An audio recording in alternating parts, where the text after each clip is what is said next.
The mystery of the abandoned village. In a small town near the edge of a deserted forest, there once lay an old village surrounded by mystery. Abandoned years ago, it was known for strange occurrences and eerie legends. One day, driven by curiosity, my friends and I embarked on an adventure towards this ancient village. As we navigated through the depths of the forest, the sky suddenly darkened as clouds enveloped the horizon. We lost our way, but amidst the darkness, the ruins of old stone houses came into view. We hurried our steps, unsettled by the unusual silence that pervaded the surroundings. No chirping of birds, no rustling of leaves, only an ominous stillness. Deciding to leave the village as quickly as possible, we realized the path back was irretrievably lost. A deep rustling sound echoed, and we felt strange shadows dancing around us. Suddenly, one of my friends disappeared. We called out his name, but there was no answer. I wanted to turn back, but fear drove us forward. As we wandered among the ancient stone houses, we heard a scream. Another friend vanished, and panic gripped us. As we hurried on, a shadow loomed ahead. Its eyes gleamed in the darkness, approaching us slowly. I was now the last one remaining. Trembling with fear, I retreated. I looked around desperately for an escape route, but there seemed to be none. I felt the shadow's eyes upon me, and my fear intensified. But then, abruptly, the shadow stopped and spoke. "Do not be afraid," it said in a cold, chilling tone. "I do not wish to harm you." The shadow's voice was icy and unnerving, yet its assurance brought some relief. Trembling, I asked, "Who are you and what are you doing here?" The figure stepped closer into the faint light, and I saw his face. He was a dark-eyed man, his expression solemn and lost in deep thought. "I once lived in this village," he murmured quietly. "But the strange occurrences here terrified me. I followed you to show you what happened to your friends. That's why I was trailing you." Confused and filled with fear, I began to understand his words.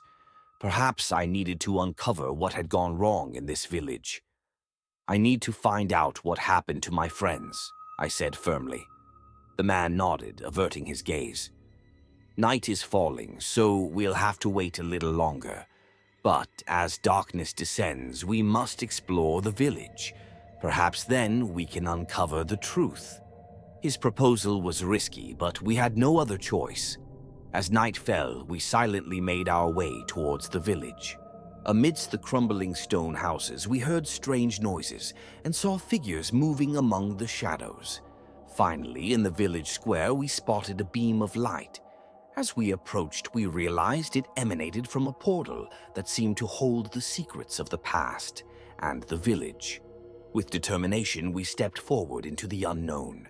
As darkness descended over the abandoned village, an eerie silence settled in, broken only by the faint rustling of leaves and the distant howl of the wind.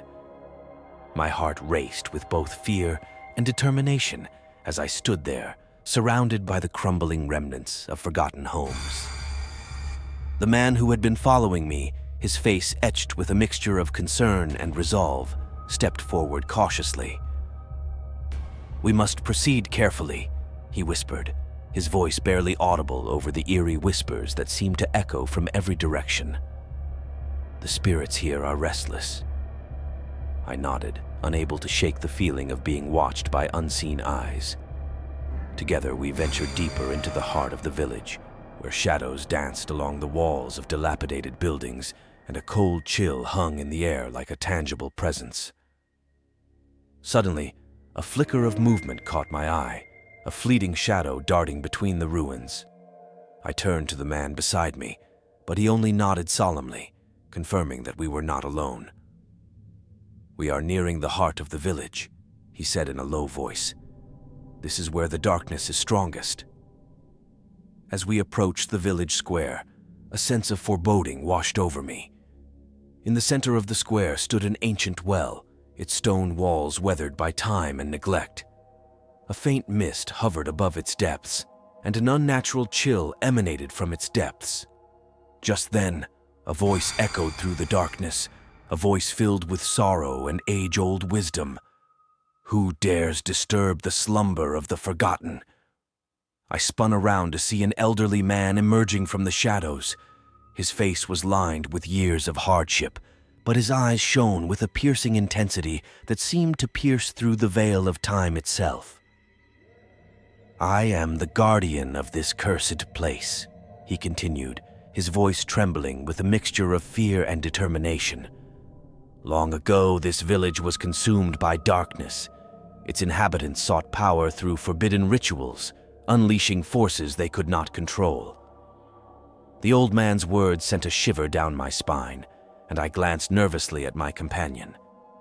He stood stoically, his gaze fixed on the old man, as if seeking answers buried within his gaze. "Our friends have disappeared," I said, my voice barely a whisper. "We need to find them." The old man nodded solemnly, his expression filled with sympathy. "Follow me," he said, leading us towards the outskirts of the village where an ancient temple lay in ruins. Inside the temple, the air was thick with the scent of decay and the faint echoes of forgotten prayers. Symbols and glyphs adorned the walls, their meanings lost to time. The old man paused before an altar bathed in a faint, ethereal glow. "To break the curse," he explained, his voice barely above a whisper, "we must perform a ritual of purification. Only then can we hope to appease the spirits and uncover the truth." With trembling hands, we gathered the necessary items and stood in a circle around the ancient altar. The old man's voice rose in a haunting chant, invoking ancient powers long forgotten by the world. The air grew thick with energy, and the temperature plummeted as unseen forces gathered around us. Suddenly, the shadows seemed to come alive, swirling and coalescing into sinister shapes. Whispers filled the air, echoing through the temple like the anguished cries of lost souls. Fear gripped my heart, but I knew we had come too far to turn back now. As the ritual reached its crescendo, a blinding light erupted from the altar, banishing the darkness and casting the spirits into turmoil. I felt a surge of hope and dread as the air crackled with supernatural energy. Moments later, a serene calm washed over the temple, and the old man's shoulders sagged with exhaustion. His eyes, however, held a glimmer of relief. "It is done," he said quietly, his voice filled with both weariness and triumph. "The curse has been broken." I felt tears welling up in my eyes as I realized what we had accomplished. The spirits of the village were finally at peace, and my friends, lost to the darkness, would finally find rest. As we left the temple behind and made our way out of the abandoned village, I glanced back one last time. The ruins stood silent and still, but I knew that beneath their crumbling facade lay a tale of redemption and courage, a tale that would be whispered in hushed tones for generations to come. And though the memory of that haunted night would stay with me forever, I knew that we had prevailed against the darkness, guided by the wisdom of an old guardian who had shown us the way.